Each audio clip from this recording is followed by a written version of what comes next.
Rapidement, on sait les revues médicales intéressantes, les formations intéressantes, et en croisant toutes ces données, ça suffit pour notre pratique, ça suffit pour avoir une bonne réflexion, et en réalité, on sait par expérience qu'on passe à travers les gouttes des scandales sanitaires.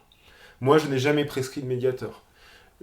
Sur les pilules de troisième génération, avant que le scandale n'émerge, je supprimais des prescriptions, je ne renouvelais pas des prescriptions de pilules de troisième génération. Parfois, ça a pu poser difficulté avec certaines patientes, par exemple, sur ce sujet des pilules de troisième génération, mais j'expliquais ma démarche. Et les patientes étaient contentes de cette transparence-là, d'expliquer les avantages, les inconvénients, et de quelle source ça venait. Moi, je parle beaucoup de la revue Prescrire et de dire ce qu'est cette revue dans les consultations. Et ça rassure en général les dames qu'on donne des explications, qu'on n'ait pas une démarche paternaliste où on ne dirait pas nos sources, par exemple. Pouvoir dire en quelques mots ces sources, pouvoir dire quelle est notre démarche d'indépendance pour les protéger, ça c'est quelque chose que les patients aiment beaucoup.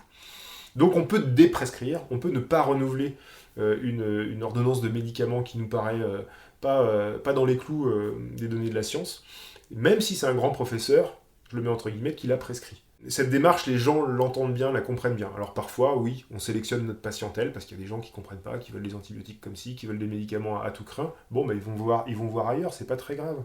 À côté de ça, on a beaucoup de bouche à oreille, par exemple, dans notre cabinet, et nos internes actuels, nos remplaçants, nous disent « Ah, vous avez une patientèle sympa, ah, chez vous, on prescrit pas n'importe quoi. » Et en plus, c'est pas trop compliqué de retenir les noms des médicaments, puisqu'en réalité, quand on fait, avec ces formations et ces revues prescrire, finalement le tri dans cette masse de médicaments qui existent sur le marché, dont la plupart n'ont strictement aucun intérêt par rapport à des molécules plus anciennes, finalement, c'est quand même faciliter notre tâche pour la prescription, parce qu'on n'a pas plein de noms d'oiseaux à retenir, on prescrit, on a une bonne vingtaine de médicaments essentiels qu'on utilise dans notre pratique quotidienne, et finalement, on maîtrise cette prescription, parce qu'il y a peu, en réalité, de médicaments très intéressants, et en tout cas, ça nous permet de les maîtriser à fond, et sur les avantages, et sur les inconvénients, et de pouvoir du coup expliquer la balance avantage-inconvénient à nos patients en sécurité. Et ça, les gens nous en remercient, il y a du bouche à oreille, ils viennent nous voir par rapport à ça. Alors parfois avec certaines déviances, il y a des gens qui viennent nous voir en disant « On sait que vous êtes anti-vaccin ».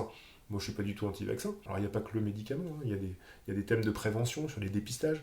Tous les dépistages ne sont pas à mettre sur la même étagère en termes d'avantages et inconvénients. Quand les patients vont sur Internet avec des idées et qui reviennent avec des idées préconçues d'Internet, moi, ça me gêne absolument pas. Ça leur permet de se poser des questions. Et donc, on dialogue autour de ça.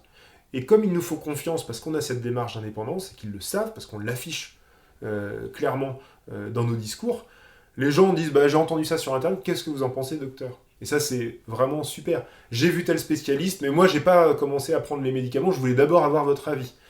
Donc ça, c'est quand même hyper agréable, ce genre de rapport.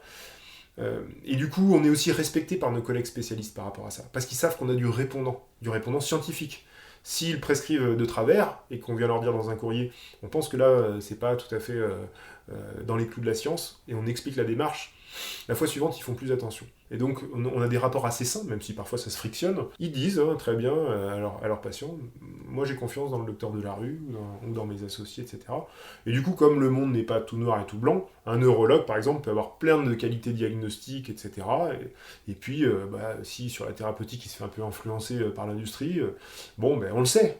Moi, j'envoie des patients chez le neurologue en disant, j'ai très confiance dans le neurologue sur sa démarche diagnostique, et sur les examens complémentaires qu'il peut prescrire. Sur les médicaments, on en reparlera peut-être ensemble. Voilà. Et ça se passe bien comme ça, nos rapports. Donc en fait, c'est une médecine anti-burnout de faire ce type de médecine-là, parce que c'est une médecine qui est réfléchie, et on se fait plaisir. Et comme c'est une médecine qui est réfléchie, et qu'on se pose toujours des questions, on n'est jamais dans un ronron, dans une espèce d'inertie, où on s'ennuierait à faire toujours les mêmes choses. Non. On cultive le doute, et ça, c'est très intéressant. Ça désarçonne un peu les étudiants au début, mais on apprend à gérer cette culture du doute, à dire que ça fait partie de nos pratiques, et qu'au final, c'est ça qui protège nos patients.